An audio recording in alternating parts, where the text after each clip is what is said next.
Morning everyone. मैं MLS government PG girls college Jaisalmer से doctor Mrinali Chauhan और आज का हमारा टॉपिक है कंसेप्ट ऑफ जीन। जीन क्या है और समय समय पर इसकी अवधारणा में किस प्रकार के परिवर्तन हुए हैं, यही हम आज के टॉपिक में पढ़ेंगे। लक्षणों में किसी न किसी रूप में अपने पेरेंट्स से या अपने पूर्वजों से मिलते हैं और कुछ लक्षणों में हम उनसे भिन्न भी होते हैं। इस प्रकार से पीढ़ी दर पीढ़ी जो लक्षणों की वंशागति होती है, इन वंशागति का सबसे पहले सफल अध्ययन ग्रिगोर जॉन मेंडल नामक साइंटिस्ट के द्वारा किया गया था। यह अध्ययन उन्होंने मटर के पौधे पे करे और उनके अध्ययनों के निष्कर्षों को आज हम आनुवांशिकता के 3 नियमों के नाम से जानते हैं: law of dominance, law of segregation of gametes और law of independence assortment. Mendel के समय तक यद्यपि गुणसूत्रों और डीएनए के बारे में कोई जानकारी नहीं थी,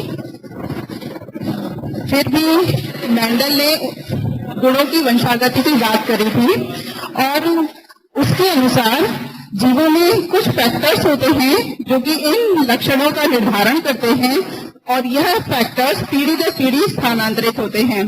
स्थानांतरण से पूर्व इन फैक्टर्स, प्रत्येक जो फैक्टर होता है ये अनेक रूपों में रहता है और इन रूपों को एलील्स कहते हैं। स्थानांतरण से पूर्व एलील्स का पृथक्करण होता है और अगली पीढ़ी में जाने से पहले इनकी संख्या आधी रह जाती है, जो कि अगली पीढ़ी में घुसते ही माता पिता के संयुग्मन से या फ्यूजन के द्वारा यह संख्या नियत रह जाती है। ये जीन्स कहाँ है और किस तरीके से कार्य करते हैं, इसके विषय में जानकारी नहीं थी। मेंडल के पश्चात सटन और बावेरी ऐसे साइंटिस्ट रहे जिन्होंने देखा कि जीवों में गुणसूत्र ऐसी संरचना है जो कि एक पीढ़ी से दूसरी पीढ़ी में स्थानांतरित होती है और गैमीट्स के निर्माण के समय गुणसूत्रों की संख्या आधी रहती है और जब गैमीट्स का यूनियन होता है तो ये गुणसूत्रों की संख्या वापस से सामान्य हो जाती है। इस प्रकार एक अंदाजा लगाया गया कि जो जिन फैक्टर्स की बात मेंडल कर रहा है वह क्या कर रहा था, वह फैक्टर्स कहीं न कहीं गुणसूत्र पर स्थित है, क्योंकि इन फैक्टर्स की आनुवांशिकता गुणसूत्रों में भी एक पीढ़ी से दूसरी पीढ़ी तक में जाने के समान ही हो रही थी। इस प्रकार से सटन डॉवेरी ने मियोसिस का अध्ययन करा और लेकिन अभी तक भी मेंडल के जो प्रयोग थे उन्हें बहुत ज्यादा महत्व नहीं मिला था। इसके पश्चात बैटसन नामक जो साइंटिस्ट रहे, उन्होंने ये चीज पाई कि मेंडल ने यद्यपि अपने प्रयोग मटर पे करे थे, पर ये प्रयोग पशुओं पर भी उसी प्रकार से लागू थे। लेकिन केवल पशुओं पर कहें ऐसा नहीं, इनफैक्ट सारे जीव जगत पर मेंडल के नियम सामान्य रूप से ही लागू थे। तो बैटसन ने मेंडल के जो प्रयोग थे उन्हें पहली बार महत्व प्रदान करा और जेनेटिक्स टर्म कॉइन करी, जेनेटिक्स टर्म दी थी। जॉनसन ने मेंडल के ने जिन वंशानुगति के जो चीजें थी, जिन्हें उसने फैक्टर्स कहा था, उन्हें जॉनसन ने जीन कहा। इस प्रकार देखा जाए मेंडल ने जीन्स के द्वारा वंशानुगति की बात करी थी। इसके पश्चात जीन क्या है, किस तरीके से कार्य कर रहा है या उसके गुण क्या हैं, इन सब का सबसे पहला अध्ययन जो रहा वो मेंडल के बाद में मॉर्गन नामक साइंटिस्ट के द्वारा किया गया। मॉर्गन ने अपने समय में उत्परिवर्तन, genetic linkage, crossing over, recombination, इन सब के बारे में अध्ययन किया।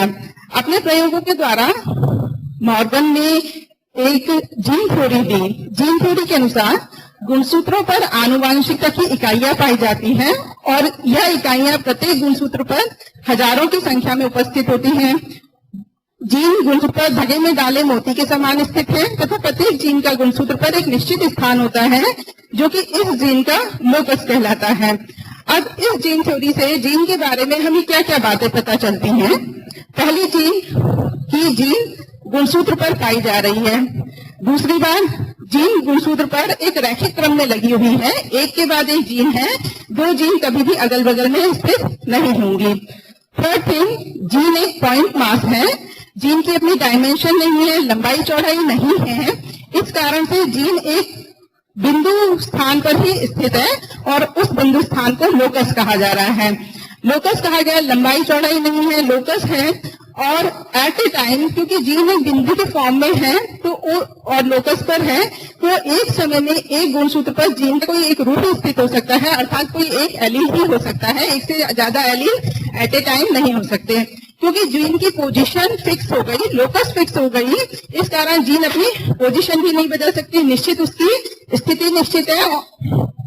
इसके अलावा जीन में आनुवांशिकताएं होती हैं, उत्परिवर्तन होते हैं, और जीन एक उत्परिवर्तन की इकाई है। हम कोई भी उत्परिवर्तन करेंगे उससे जीन के लक्षण में निश्चित रूप से परिवर्तन आएगा। नेक्स्ट, जीन एक रिकॉम्बिनेशन की यूनिट है, पुनर्संयोजन कर सकती है। एक जीन दूसरे जीन के साथ पुनर्संयोजन करके नए कॉम्बिनेशन अगली जनरेशन में दे सकती है, लेकिन with in gene recombination possible नहीं है। तो मॉर्गन के जीन थ्योरी से जीन के बारे में हमें इस प्रकार से कुछ ये निष्कर्ष मिलते हैं, और ये निष्कर्ष एक क्लासिकल जेनेटिक कंसेप्ट के रूप में काफी समय तक माने रहे, परंतु और इन्हीं निष्कर्षों के आधार पर जीन को एलील से विभेदित करने के लिए एक टेस्ट विकसित किया गया, जिसे रिकॉम्बिनेशन टेस्ट कहा गया। अब रिकॉम्बिनेशन टेस्ट जीन और एलील में किस प्रकार से विभेदित करता था कि मॉर्गन ने कहा कि दो जीन्स के मध्य रिकॉम्बिनेशन होता है, जबकि विद इन जीन रिकॉम्बिनेशन या क्रॉसिंग ओवर नहीं हो सकता। इसलिए जब कभी भी रिकॉम्बिनेशन होगा तो हमें संतति में नए गुण मिलेंगे, लेकिन रिकॉम्बिनेशन नहीं होगा तो संतति में नए गुण नहीं मिलेंगे। मान लीजिए हमारे पास दो म्यूटेंट्स हैं, एक ए के लिए, दूसरा बी के लिए। अब जब ये दोनों हमें नहीं ज्ञात है कि ये दोनों कैरेक्टर्स एक ही जीन के द्वारा नियंत्रित हैं या दो अलग अलग जीनों के द्वारा नियंत्रित हो रहे हैं, तो इनमें क्रॉसिंग कराने पर जो फर्स्ट जनरेशन हमें मिलती है, उस जनरेशन में अगेन सेल्फिंग कराते हैं, और सेल्फिंग कराने पे यदि क्रॉसिंग ओवर नहीं होगा तो यहाँ पर हमें पेरेंट्स के जैसे ही कॉम्बिनेशंस मिलेंगे जो कि यहाँ पर उपस्थित थे। एक पेरेंट में स्मॉल ए कैपिटल बी, दूसरे में कैपिटल ए स्मॉल बी से निरूपित किया गया है। लेकिन यदि क्रॉसिंग ओवर होता है तो ये रेसेसिव ए रेसेसिव बी के साथ हमें अगली जनरेशन में मिलेगा, और जो डोमिनेंट बी है वह डोमिनेंट ए के साथ भी अगली जनरेशन में हमें मिलेगा। तो यहाँ पर हमें नए कॉम्बिनेशंस मिले, मीन्स यहाँ पर दो अलग अलग जीन्स कार्य कर रही थी। लेकिन यदि ये दो एलिस होते एक ही जीन के, जैसे यहाँ पर A1 और A2 के रूप में बताया गया, तो F1 जनरेशन में किसी भी प्रकार का रिकॉम्बिनेशन या क्रॉसिंग ओवर नहीं होता, और अगली पीढ़ी में यहाँ कोई भी नया कॉम्बिनेशन हमें नहीं मिलेगा, मीन्स यहाँ पे कोई रिकॉम्बिनेशन नहीं हुआ है। तो यदि दो जीन काम कर रही हैं तो नया कॉम्बिनेशन अगली पीढ़ी में मिलना, और दो एलिस काम कर रहे हैं तो पूर्ववत ही कॉम्बिनेशन बने रहना, ये जीन और एलील के मध्य विभेदन का एक क्राइटेरिया रहा। नेक्स्ट जो प्रयोग रहे थे वीडल और टाटुम के द्वारा थे। वीडल और टाटुम ने अपने प्रयोग न्यूरोस्पोरा पे करे। मॉर्गन ने कहा था जीन में उत्परिवर्तन संभव है, उत्परिवर्तन होगा और जीन कैरेक्टर्स को निर्धारित कर रही है, तो उत्परिवर्तन होने से लक्षणों में कहीं ना कहीं परिवर्तन होगा। वीडल और टाटुम ने किसी भी जीन में उत्परिवर्तन करके उसके द्वारा किस लक्षण में परिवर्तन हो रहा है ये देखा, और तब तक इस चीज की भी जानकारी हो चुकी थी कि जीवों में कई एंजाइम्स पाए जाते हैं जो प्रोटीन से निर्मित होते हैं, और वो एंजाइम्स कई क्रियाओं को नियंत्रित कर रहे हैं। अब एंजाइम्स की कार्यशैल की क्रियात्मकता मॉर्गन के जो प्रयोग रहे उन दोनों को मिलाकर वीडल और टाटुम ने क्या प्रयोग करे कि जीन में परिवर्तन करा, उसके फिनोटाइप में कहाँ पर अंतर आया, लक्षण में क्या अंतर आया, और लक्षण में ये जो अंतर आया ये किस प्रोटीन के कारण से आया, इस बात का अध्ययन करा। और उन्होंने पाया कि जब कभी भी जीन में कोई परिवर्तन करते हैं तो कोई ना कोई प्रोटीन में निश्चित रूप से परिवर्तन होता है। इसका मतलब तो जीन अपना जो कार्य कर रही है वो किसी न किसी प्रोटीन के माध्यम से कर रही है, और यदि हम जीन में कोई परिवर्तन करेंगे तो उससे प्रोटीन में परिवर्तन होगा और उसके सापेक्ष एंजाइम में निश्चित रूप से परिवर्तन होगा। तो एक जीन एक प्रोटीन को नियंत्रित कर रही है और एक प्रोटीन से एक एंजाइम को नियंत्रित कर रही है, तो इस प्रकार से उसने one gene one enzyme theory दी। अब one gene one enzyme theory इसमें क्या है कि जीन क्रिया को नियंत्रित कर रही है एंजाइम के माध्यम से।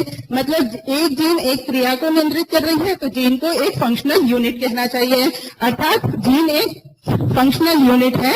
ये इस कंसेप्ट के आधार पर अगेन एक और टेस्ट विकसित किया गया जो कि जीन और एलील के मध्य विभेदन करता था। ये टेस्ट कंप्लीमेंटेशन टेस्ट कहलाया। अब कंप्लीमेंटेशन टेस्ट के अनुसार यदि हमारे पास दो अलग अलग तरीके के म्यूटेंट्स हैं और उनके मध्य हम क्रॉस कराते हैं, अब म्यूटेंट्स दो एलील के हैं या दो जीन्स के हैं इसकी ये हमें ज्ञात नहीं है, लेकिन जब हम क्रॉस कराएंगे तो F1 जनरेशन में इन म्यूटेंट्स का विन्यास दो तरीके से संभव होता है, एक सिस अरेंजमेंट, दूसरा ट्रांस अरेंजमेंट। सिस अरेंजमेंट क्या है कि प्रत्येक जो जीन है वो अपने होमोलोगस गुणसूत्र पर उपस्थित है, समजात गुणसूत्र उपस्थित है। तो समजात गुणसूत्रों में से यदि एक गुणसूत्र पर दोनों ही म्यूटेंट्स के वाइल्ड टाइप उपस्थित हो और दूसरे समजात गुणसूत्र पर दोनों के म्यूटेंट टाइप उपस्थित हो तो ऐसे व्यवस्था को हम सिस अरेंजमेंट कहेंगे।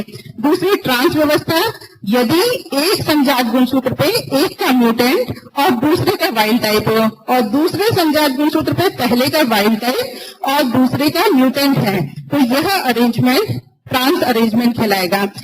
इस प्रकार F1 जनरेशन में दो प्रकार से अरेंजमेंट पॉसिबल है, एक सिस अरेंजमेंट और दूसरा ट्रांस अरेंजमेंट।